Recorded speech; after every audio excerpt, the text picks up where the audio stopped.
Yo, what's up everybody? Jump in here, and today I'm going to be bringing you a gameplay of Platinum, and it's going to be with the Corian Male Engineer, and it's going to be on Reactor. This guy's really good, honestly. The Corian Male Engineer will always be one of the best engineers. There's no question. Right now, the Talon Merc is pretty amazing, but the way I think of this Corian Male is that he is the OG of engineers. He's really reliable, and when it comes down to grenades and powers, you can just do so much with this guy. The main thing that makes him so good is the fact that he can just get his own tech burst so easily, simply by throwing a grenade if you have the right build. And of course, I'll put the build in the description. I will say one thing about the build though. If you are talking about platinum, maybe not gold, but for platinum, you might want to consider at least having 3 points into tactical scan, because you fight so many bosses, there's no point not to just debuff them just slightly with the tactical scan. This is more or less a gold build, but it's pretty reliable still for platinum, as long as you can run around the map and all that. But anyway, the thing that makes this guy so good is the fact that he can get his own tech burst really easily. You throw a grenade, you incinerate, you get a tech burst. But what's amazing about him now, compared to back in the day, is the change to fire explosions. Now, no joke, this is what you can do with this guy. You can throw a grenade, incinerate, get a tech burst, and then you can follow that up with another grenade and get a fire explosion. So it's extremely effective against most enemies. If they have shields, the tech burst is almost guaranteed to take down the shields of the enemy. Then the fire explosion is pretty much guaranteed to kill the enemy if they have health or do a lot of damage to things like armor. So in general, this guy is amazing. There's no question about that. Now the team I'm going to be rolling with in this game, a couple of the guys aren't really that experienced in Platinum. They only ever play Platinum in the Rio box, and they even told me that. And that's unfortunate, because I know a lot of times if you try to play Platinum, with randoms especially, that's all you see is the Rio box. Such a stupid thing, honestly. I know it's easy, but it's got to be boring. It has to be boring. I've never even done it before, but I would imagine it would be like any type of Platinum farming, extremely boring. And to me, camping is just unbelievable and stupid. So, like, I don't ever do it. But I'm not trying to knock you if that's what you do. That's totally fine as well. If that's how you want to play, then that's, by all means, go for it. I have no problem in any way that anyone wants to play this game, unless you are cheating with a rocket glitch or something like that. And by the way, guys, the rocket glitch is back. I don't know if everybody knows that yet, but you can do it. It's really stupid. I know how to as well. I'm not going to tell you, because that would be like supporting it. But apparently you can still do it, and I just don't know if that's ever going away. I would imagine it is not going away. It's really, really bad. But anyway, alright, for this team though, like I said, 2 of the guys aren't really that experienced. My buddy Stick, he actually is somewhat experienced, so he knows what he's doing. But anyway, we are going to be rolling with a tech squad. So what that means is that we're actually using 2 paladins, and we are using 1, I believe, Geth Trooper for the flamer. So what that means is that we'll be getting a ton of cryo explosions, fire explosions, and I'll be getting a lot of tech bursts. Now the gun I highly recommend to play with if you're going to use the Corian Male, and this is against all factions. This guy works really well against almost every faction, or really every faction. The gun I highly recommend though is the Scorpion pistol. What I like to do with this gun is I strap on the power magnifier for the grenades so that they do more damage, and that also benefits Incinerate. It makes Incinerate do more damage. And I like the extended mags. I don't like having 3 bullets. If you don't go for extended mags, I think you only walk away with like 4. I think it's 4 shots in the gun. Not enough for me. So I personally like using having the 7 bullets. Anyway, so that's like my gun I recommend. The reason why I recommend that is that when you play with this guy, you definitely want to use Destructor ammo. The reason why is because if you don't have any more grenades, which will happen quite a bit, especially for Platinum, and obviously if you're going to play this guy on Platinum, I would recommend selecting the map and putting on a map that has 2 grenades, because you're going to have to run around anyway, so it's better just to have the 2 grenades. This guy would be almost impossible to probably use effectively on a map with 1 grenade if you're talking about platinum. Now on gold it's fine, but on platinum, no. Anyway, but if you do run out of grenades, you can still rely on your gun, which is amazing, because all you have to do is literally, if you can get a direct impact with the Scorpion, what I mean by that is if you stick them with the grenade, that will guarantee you a tech burst if you follow that up with an incinerate. So that's amazing. And if your teammates can detonate for you, well, they can detonate your incinerate and get you a fire explosion. So in general, like I said, this guy is amazing. Definitely, in my opinion, the Scorpion's the best gun for him. At least my favorite gun for him. So definitely try that out if you want. Believe me, this guy works 10 times better on gold, but he is really good for detonating explosions. That's what I love about him. He's like one of my favorite people. When you're talking about like doing a tech team like this, where we have all these paladins for the crowd explosions and the flamer and all that, when you're talking about that, you really have to understand that this guy is so amazing at just detonating the explosions. Incinerate will detonate everything, and the grenades will detonate massive crowd explosions. So pretty much in about 1 or 2 seconds, you can detonate 2 enormous explosions for your teammates. And on top of that, you can get tech bursts yourself and fire explosions yourself. So that is really, really good. Anyway, we're playing on Reactor. I really love Reactor. It's one of my favorite maps in the game, especially the Hazard Reactor. By far my favorite Hazard map. The reason why I say that is because I love the middle little reactor thing. I think that's amazing.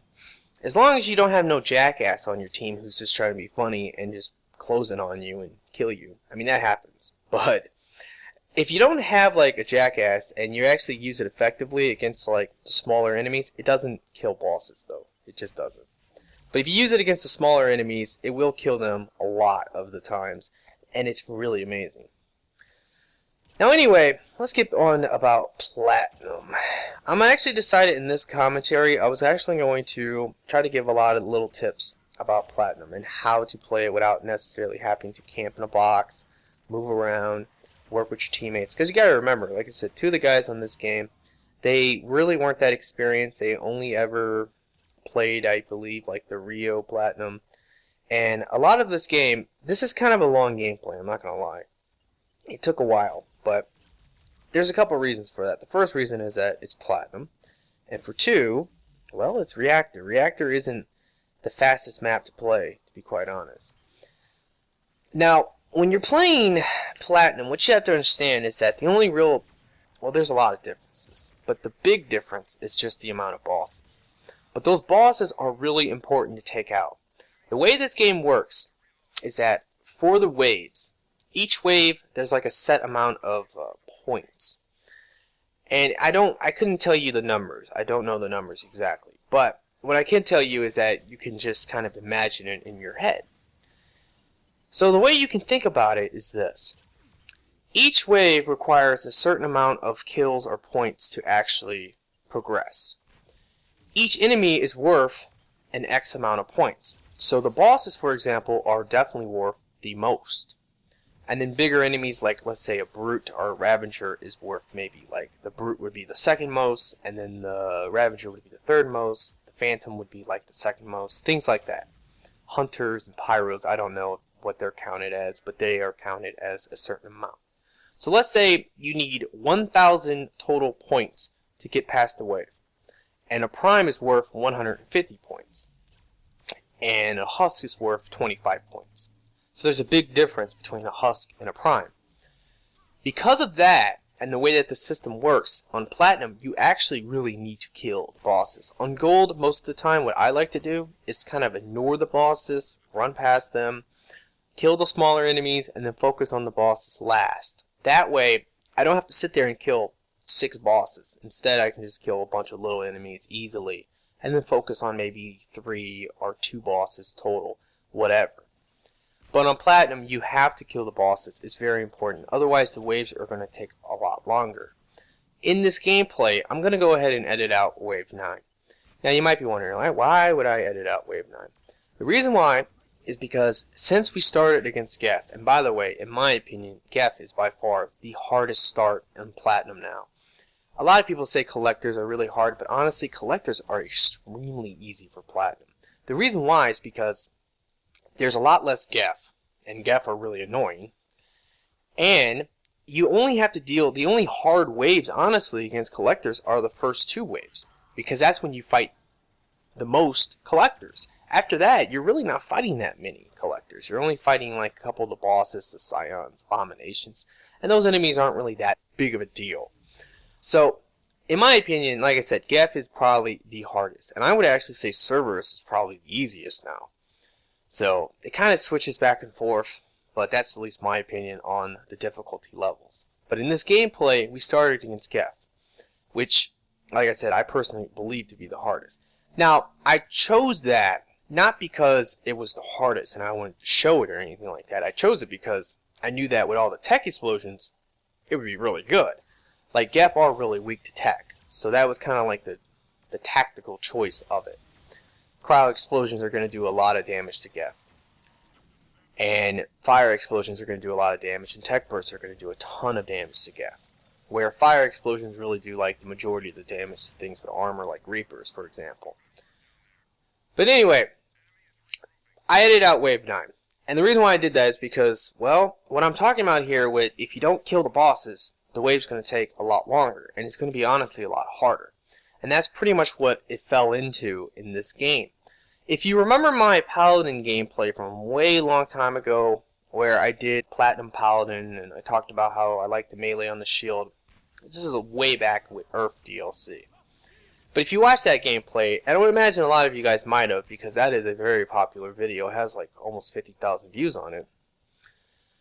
But in that gameplay, around Wave 9, I talked about how, look how many rocket troopers I killed. Count how many. And it was like anywhere from 20 to 25. It was an insane amount of rocket troopers that I personally killed. Well, in this gameplay, I kill about 30 rocket troopers. It's a shit ton. And the reason for that is because I think someone gets grabbed, and because of that, it's a lot of running away from the bosses, and it's not really focusing down the bosses. That's the important aspect here, what I'm getting at. You want to focus on those bosses, because if not, you're going to be sitting there killing a billion husks, a billion rocket troopers, or whatever the small enemy is. Because Wave 9 is a really weird wave on Platinum, at least to me. Because they throw like probably the weakest enemy at you from that faction. The rocket troopers, well, I guess the troopers, the regular Geth troopers are the weakest. But the second weakest in the minds of the game. And I guess Husk are actually counted as the second weakest. That seems weird to me, but if you start against Reapers, you have to fight tons of Husks. It's like 4 Husks at a time. And it's really annoying, but it's just the way it is. But anyway, like I was saying, so you can't make that mistake. You can't just sit there and try to kill a ton of rocket troopers, because Wave 9, it takes a lot to progress to Wave 10. So if you're not killing those bosses, you're going to have a nightmare. And that's exactly what happened in this gameplay, so I just took it out. It was like 5 minutes of a wave. That's just way too long. But anyway, in general, like I said, if you're going to try to play Platinum, you're going to try to play it like that. I mean, obviously, it's nice to have a squad. It's nice to have some type of synergy or idea going. Like, hey, let's all play Geth Juggernauts. That would be easy, right? And yeah, it is easy. Like, it really is. Or, let's do tech explosions. Or, let's do biotic explosions. Let's do something like that. Fire explosions, cryo explosions. Let's do something like that. And if you do, yeah, it's going to be a lot easier. And unfortunately, if you are forced to play with randoms, this is not going to be very good information to you. I have to be honest. Like, I can't sit here and tell you, oh, this is the way you should play Platinum, when your team is literally just sitting in a box. Or they're camping a particular area. It does not work well. Because if you're running around, for one, you're going to piss your team off. And for two, you might get killed a lot. And that would piss your team off, and it would probably piss you off. So, I will always try to support teamwork as much as possible. Even if that means sitting in a box. If I went into a random lobby, and everybody on my team was trying to sit in a box, it would really piss me off. I would be like, oh, this is so stupid, I don't want to have to do this. But guess what? I would have my ass in that box, because I will always support that idea of just staying with your team, doing some type of synergy, going with the strategy, whatever it is. Even if you feel it's stupid strategy, you should still go and do that. But that's only if for the people who are forced to play with randoms. And I'm sorry for you, but it's just the way it is. But anyway, let me get back onto this. So, if you're going to run around, the main thing you have to realize, you have to learn the spawns of the map. Now, if you don't know the spawns, you need to play gold. Or silver, honestly. You can play any difficulty you want and learn spawns. Once you learn the spawns, then you can do things like this, for example. You force them all to spawn in one particular area, and then I just kill them all with a ginormous tech burst and fire explosion or whatever it was. It was awesome. But that really helps you once you know the spawns, because that's the best way to run around the map. And it's definitely a lot better when you have that team to actually work with you for doing the spawns. That's how people do the speed runs, and they beat it in like 10 minutes or 12 minutes or whatever. They know the spawns, everybody blocks a certain type of spawn, and then you force the spawns to be in one general location. And for the speed runs, most people, what people do is just rock it. And I gotta be very honest with you guys. If you know some friends, and you want to just play Platinum and make it really easy, all you need to do, I mean, Platinum is a fucking joke if you do this. Everyone just strap on armor components, you walk away with 9 rockets. And that's, of course, if you have the six rockets that they give you. But if you have the 6 rockets and you get 3 more, that's 9 rockets, guys. So all you have to do is set up a map like Glacier, or learn the spawns of that map, and it's rocket away. You can rocket every single wave.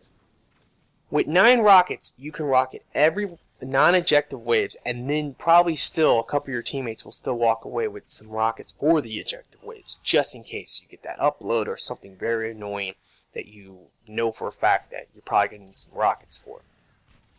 So Platinum really isn't all that hard if you just use armor components and you know a couple people who are willing to learn the spawns and understand them. And if you're going to play any map, honestly, Glacier is the best map because you can rocket Glacier, and it's really easy to learn the spawns because it's such a small map. So that's just the thing.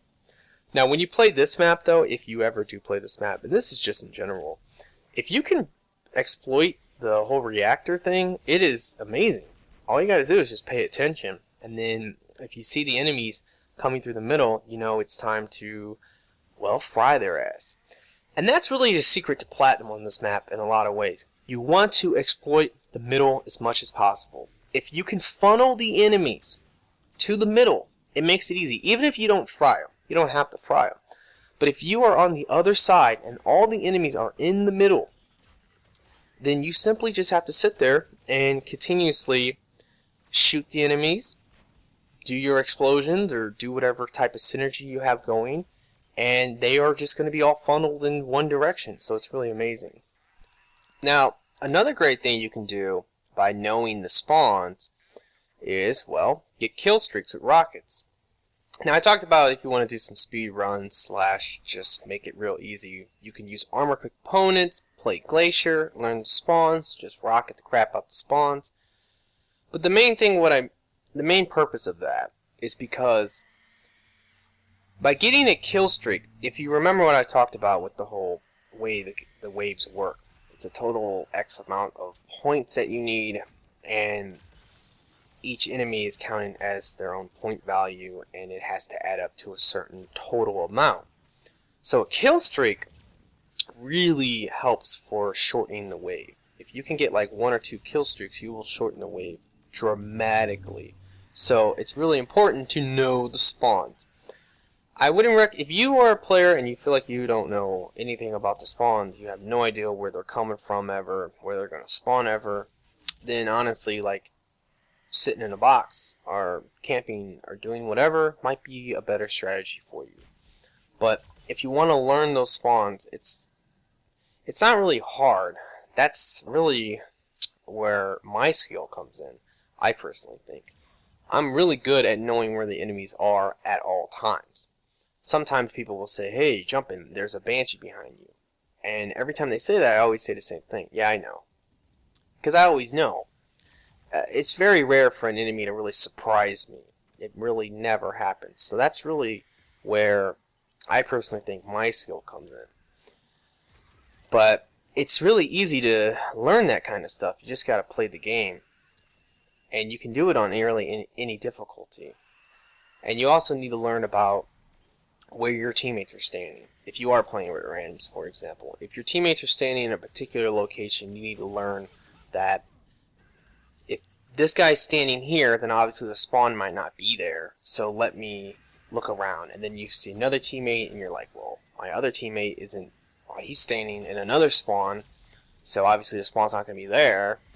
What location on the map has no one standing in it? Because that's a pretty good way to tell where the enemies might spawn. Try to keep that in mind, guys. It's very important. The spawns, they are probably the most important aspect of this game. Okay, so this is going to be wave 10. Remember I said I edited out wave 9. Primarily because we were being stupid and not killing the bosses and killing the smaller enemies, which just takes forever. It's like 5 minutes of wave 9. Just way too long. But anyway, so we actually got the escort, which is pretty easy in general for Platinum. By far the hardest thing to get is the uploads, because they throw the most bosses at you on wave 10 and 11. You're dealing with at least 3 bosses at a time from multiple different factions. And it's really annoying when you have phantoms trying to get into the upload and banshees in the upload. All these things can really mess you up. So it's a really good idea to hopefully have some type of rockets left over, just in case that happens, because uploads can literally end the game for you, especially really bad uploads. Now, a really good thing you could also do is bust out your rocket launcher and take out a big group of enemies at the end of the objective. Like, if you see a big clusterfuck of the bosses and all the enemies, go for it. Just go ahead and take out your rocket and take them all out. Pretty good idea in general. And, honestly, that's something you could also do. If you don't know the spawns very well, and you might not be really manipulating the spawn, but you still come across a ginormous group of enemies, I don't think anyone would really complain much, even wave 1, if you just bust out your rocket launcher and take out that ginormous group. Especially if it's something like a kill streak. It's a really good idea. So that's something you can always do, and that's actually a really good tip in general. So just try to keep that in mind. If you ever come across a big group of enemies and you know it's going to take you forever to kill them anyway, bust out your rocket launcher, take them out, and you're good to go. Alright, so this is going to be the extraction wave. And what I highly recommend to do when you actually play, especially on Platinum for the extraction, is actually to camp, but not in the extraction. You do not ever want to camp in the extraction, because if you die and then someone tries to come and rescue you, they're going to probably die, and then everyone's going to probably die. I mean, it's just how it goes. Like, everybody will just keep getting up and keep getting killed. It's really bad. So a really good idea in general, or instead, is to actually like find a spot on the map where you can hold down and lure the enemies away, especially if it's on the opposite side of the map. If you can lure all the enemies to you on the opposite side, when you make that mad dash for the extraction, all those enemies are probably not going to be able to really make it over to where you are. So it makes getting full extraction a lot easier, and we're going to do it in this game. And this is a really good spot in general to just kind of hold down on Reactor. So when you're talking about like wave 11, this is definitely the spot I always try to hold down, and that's even on gold. I normally tell my teammates, like, let's hold down this area. And then around the 40-second mark or 30-second mark, whatever you prefer, you can actually like make the mad dash for the extraction and you'll be good to go. So try to always do that if you can. That's a really good idea, especially if you're playing with a squad and maybe not a random group, because random groups will generally try to hold down the extraction and all that, and it can be a nightmare. So try to keep that in mind.